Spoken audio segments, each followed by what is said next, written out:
Hello everyone and welcome back to Let's Play Willow. In the last part, we went through the Tir Asleen Castle, got captured, and then immediately got free because, hey, easy NES flagging. And now it's time for us to continue on towards Nockmaar Castle. Now, Frangine and Rule mentioned a secret passageway, it's right here. This looks like the secret cave. Looks like it. Be careful, Willow. Careful, careful. Okay, thanks. At least you're here to indicate this is the right place. Now, the secret cave is just a linear straight shot. There's actually not much here. There are a couple of fake entrances that lead to different places, I believe in a mountain maze. But I'm just taking you down the path you need to go into. Once you head into, I think, that cave, you just want to follow the path until the very end. Now, something I haven't quite brought up yet is, I know, like, in these LPs, especially in, like, the past year and a half, I'd like to talk about the cutting room floor entries for these games, but there's actually not too much in terms of cut content or secrets in this game that we're aware of at the moment. There is a single unused graphic, which is a trademark Capcom smiley face they use for pillar and object tile sets.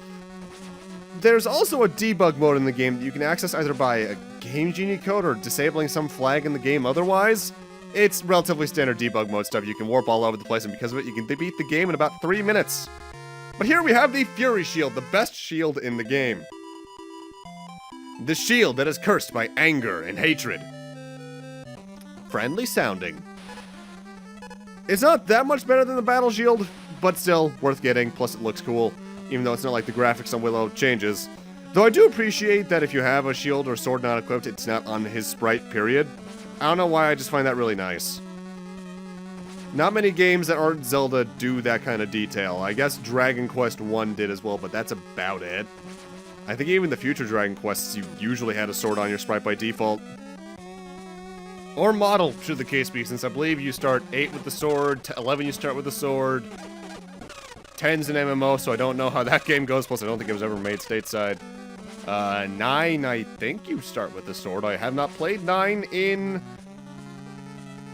years, probably close to a decade at this point, really. Back to the topic at hand, though. One thing I find interesting about the swords in this game, I was looking at a chart in between some parts that someone made about the experience, how much it takes to get between each level, what each level does for you. And I realized, looking at it, that you master most of the swords by level 13. I don't think there's a single sword past level 13 that gets mastered at that point. And I find that interesting, as level 13, you can beat the game at that level, yes, but level 14 and 15, you could probably spread, like, the Wonder Sword out to level 14 at the least. It's kind of an odd pacing for equipment. Or maybe Capcom intended level 13 to be the level you beat the game at, and then the last 3 are just extra, I guess? Honestly, it's always... getting a level curve down for an RPG is something that takes a lot of good effort. Because, for instance, Final Fantasy IV handles it really well because the game is consistent in its difficulty, at least in the PlayStation version onwards. 7's pretty consistent in its difficulty, though the endgame's a bit easier just because of the equipment you can get. 9's pretty consistent, so on, things of that nature. I believe, by the way, we're just north of the house in the mountain maze at this point, because now we can head up this gigantic staircase. And they're going to have a lot of mini-bosses for us, because we are now on the final approach to Nockmaar Castle. Bit odd to put these enemies in our way, of all things, but okay. Now, in the case your MP and HP, therefore, is suffering at this point, don't worry too much. As once we reach Nockmaar Castle, it's going to become the final quick travel point through the Magic Arc Arena. So you can easily get back to any of the inns in the game in case you want to quickly go back and do one last rest stop. In fact, we can't even technically finish the castle in one visit, more on that later. So if you want to just head to the first checkpoint and then head out, you very easily can.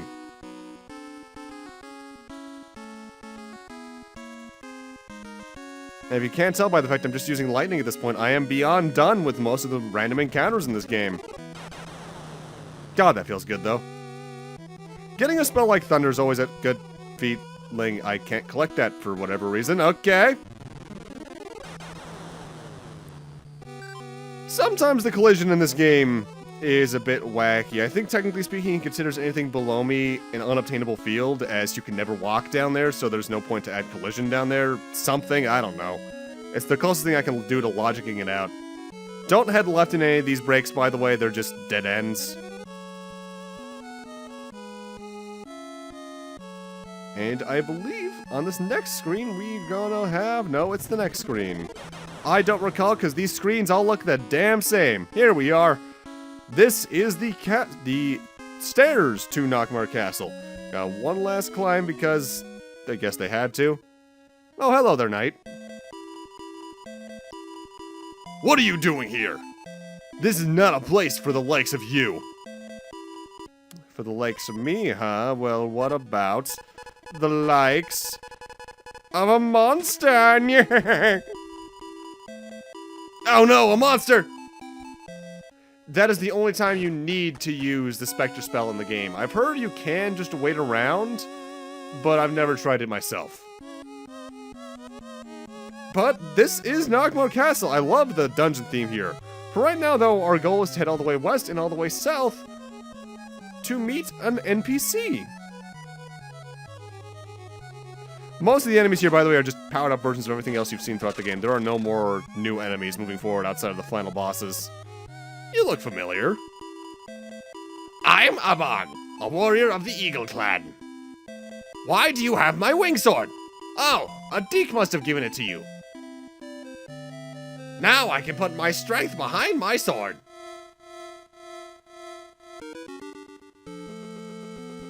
But it looks like the door to Nockmaar Castle cannot be opened without a key. I think Eric said that the old woman he rescued from this castle has the key. I haven't seen her though. Because she's not here. But first off, let's talk about the wing sword. It has now been upgraded into the strongest sword in the game. Technically, the Devil Eye is still, I think, like 1 point of strength higher than it. But still, for non-magical enemies, including the final bosses, it's the best sword in the game now. But we need to find a key in order to actively progress in Nockmaar Castle, and to do that, we need to head all the way back to Tir Asleen. In particular, we're going to want to head back towards the castle, because we've explored the castle itself of Tir Asleen, as well as the path to the east of the castle, but we haven't gone west yet for one reason, because there was nothing we could do over there yet. Thankfully, this is a pretty short path, and I think it's also pretty safe, because I don't think any enemies can spawn on this. Which, you know, I'm always thankful for. And right over here, we have another house. What? You've met Eric! I have cautiously kept the key to Nockmaar Castle for him. Could you hand this over to Eric? And now we have the key to Nockmaar Castle. I think this is supposed to be the same old woman we talked to last part to the east of the Tir Asleen Castle. I think. Or was that 2 parts ago now? I've lost track. With that, though, now we can head to Nockmaar Castle itself and actually do stuff. In particular, we're going to head back to the screen where we met Abong. But the door we need to use the key on is not the one that's directly behind him. I think it allows you to open that door now. But it just leads to a dead end, as most of the areas in this dungeon do. Similarly to Tir Asleen Castle, this place is very confusing for the first timer, as everything just looks the damn same. Thankfully, it does get more linear as we progress through it. For now, I believe we'd want to head north and then east? North to west, then east. Here we are. Though I do take a moment there, as you may have seen with that jump cut, to restore my MP by farming that enemy and grabbing the orbs they drop, because you're going to want to have max MP for the end game. And also, don't take too much damage as you go through here. Try to use the healing spell as little as possible. I'd say at most maybe once. Barring using MP restorative enemies later on. As it's just gonna be, oh! Hi. I'm Sorsha, daughter of the great Queen Bavmoda. You can no longer escape. Go to blazes with this man. Willow threw the powder of unrequited love at Sorsha. But Sorsha dodged it, and the powder got on Mad Mardigan. Don't! Sorsha! Ah, dearest Sorsha! I love you! You are my moon and my sun in the clear blue sky. Without you, I am in darkness. Sorsha, you are being fooled. Your eyes are overflowing with justice and hope. Sorsha, I do not believe the prophecy. There is no chosen hero. If there is a hero, every living creature in the world is it. All of us, of the Daikini clan, the Nelwyn clan, the Eagle clan with the wings, and the Rabbit-like Nail clan are it. All are living to their fullest, and the effort put forth into living is the greatest strength in this world. Sorsha, your strength is necessary now. Let's give our strength to Willow. Mad Mardigan. Thank you, Mad Mardigan. I feel like I've awakened. Willow, the crest of the spirits should be in a treasure chest in the cave below this castle. Okay. Thanks, I guess?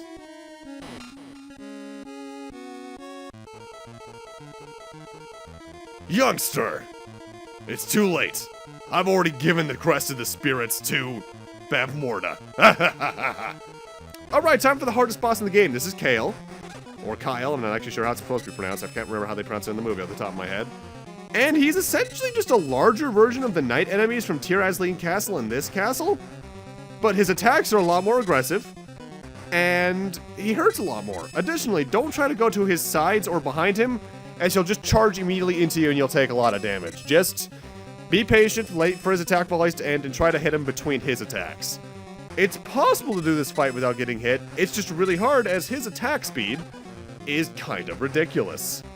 Hardest boss in the game, but thankfully he'll also give me a healthy dose of experience, and looking at my current experience total, that'll bring me up to max level. I think the coolest thing about this character to me is that I believe his actor's name is Pat Roach, who most people know as the gigantic German mechanic who gets torn to shreds by the plane propeller in Raiders of the Lost Ark. And I think he was also a couple of other Indiana Jones villains, but that's like the big one everyone knows because that's one of the more famous scenes in Raiders. Though everyone knows basically every scene from Raiders like the back of their hand at this point because we've watched it far too much. It's not even my favorite Indiana Jones movie. That goes to Last Crusade. But now we're at max level. And there's no cutscene. So yeah, even though Sorsha said the crest of the spirits is in the cave below the castle, it's already not. It's in Bavmoda's hands. There's no such cave you can reach, I believe. So now we're in the final climb up to Queen Bavmoda, which is a very linear set of rooms. There's a couple of times where you have to go left or right, but it's a much smaller section of dungeon. And I also really like the song here. Not for nothing, even though this game's soundtrack is very samey for the most part because you're listening to the same 3 songs for most of it, towards Endgame, they bring out a lot of good music. Starting from like the 2 towers, things just really start to escalate in that regard. One thing I should say though, make sure you're at max MP before you head into the final boss. Find maybe some of those gelatin enemies and murder them to get their orbs, or go back to an inn and then come back all the way to here, as you're gonna want at least 220 MP-ish to beat the final boss, because you need it. I'd go with at least 230. Essentially, the entire reason you want to go beyond level 13 to begin with is that it allows you to have some misses during the final boss. As, due to the MP you need to use, you can use spells that miss upwards of 3 times. At max level, at least. I didn't think you would make it so far, but this is as far as you go. As soon as I seal the Spirit's crest, I will never have to be afraid of higher powers or men. I will be immortal! Alright, Bavmoda moves all over the screen and leaves fire in her wake. However, there's a limited amount of fire that can be on screen at a time, so just stay where it's not, and hopefully her random movements will just take her away from you and thus take the fire away from you. The only thing that can damage Bavmoda, though, is Finn Rizzel's cane we got from Sherlindria back in, what was that, part 3? Part 2? I can't quite recall at this point. The entire reason you go beyond level 13 is that it allows you to miss. Because the amount of MP that the cane takes is enough that if you have, like, level 13's MP, you can't miss at all. But now we have the Crest of the Spirits. Cool. No, Willow, don't! I'll be destroyed! And now for the second phase of the final boss, which is the exact same as the first, only now your sword can hurt her and now things are on fire. With that said, just get in front of her and spam the sword button as she'll just walk right into it over and over again. Easy final boss. But hey, that's still game.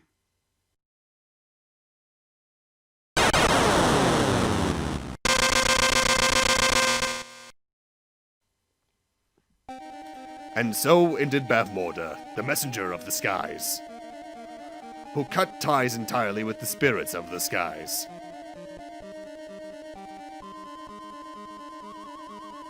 Only through the powerful magic of Fin Raziel, the birth of Elora Danan, and Willow, the man of courage and belief, was Bavmoda's menace thwarted.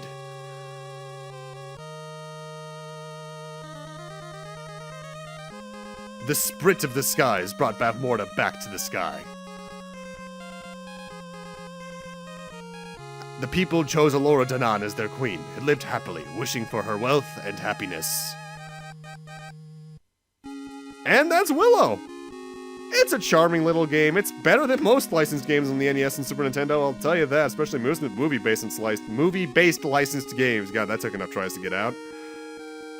It's a fun little Zelda clone, but I feel like it falls apart when you get towards the end game, not because the dungeons get harder or the difficulty starts spurting up.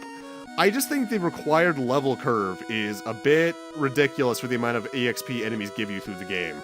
I think the best way to fix that would have been either to reduce the level needed, increase the EXP given, or decrease the EXP thresholds of each level just to make things a bit more balanced in that regard. Either that or just add more levels period and reduce the level to the experience threshold. The hardest part about this game otherwise, though, is just finding your way around the dungeons, but that's pretty of the era, honestly, so I'm not going to give too much flack. It's a fun little Zelda clone that works out in the end. It's fun, I recommend it. It was on the NES, and I think that's the only port it ever had from my memory. I'm gonna give it credit. Compared to other movie licensed games as well, it tends to follow the plot of the movie better than most other licensed games, but I can't help but wonder if that's because, since it was high fantasy to begin with, they could have branched off the plot and not made too much of an impact. Or if it's because Capcom cared more about following the movie tie-ins than LJN ever did, really.